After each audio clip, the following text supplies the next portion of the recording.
My book really got started, in a sense, in the year 2000. It was in the summer, and I went in to get my annual physical, and I came out a couple of hours later, and I knew I had a pretty serious case of cancer.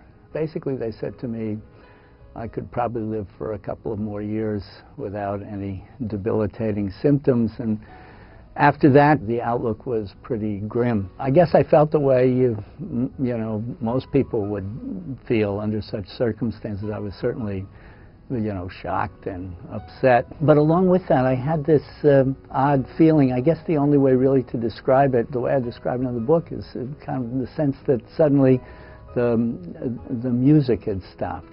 Plans, thinking about the future, just thinking about ourselves. It just stopped, and it was replaced by nothing, just silence. There I was, this, small person with only a few things left to do in life. It just seemed to me that this sense of smallness had something to do with religion. I've been studying religion really most of my adult life, and it has always seemed to me that something like that feeling is kind of the sine qua non of all the things that we think about when we think about religion. One of the things that I tried to talk about, and that was certainly related to my own treatment, is this, what I call the sickening question that I guess occurs to everybody at some point after such a diagnosis. It really is, the question is, why isn't the world fair?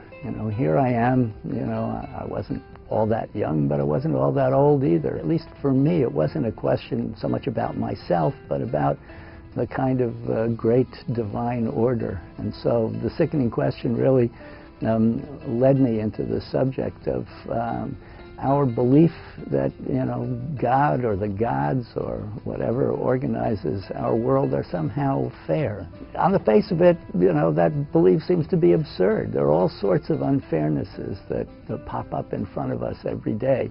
In fact, my own little tragedy quickly began to pale before just the morning headlines. Why is this unfairness not kind of built into our religions? And yet, the opposite is true. All sorts of religions seem to have this fundamental belief that the world is well organized and just and fair.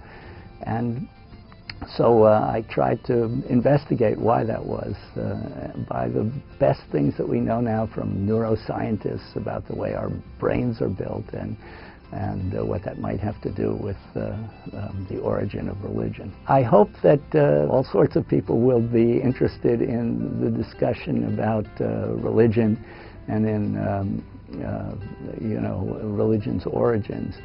But I also hope, it may be helpful to people who are in the same position that I was in. Not so much that, it offers words of comfort or anything like that, but trying to see the big picture about ourselves, how we see ourselves, and how we fit into the world.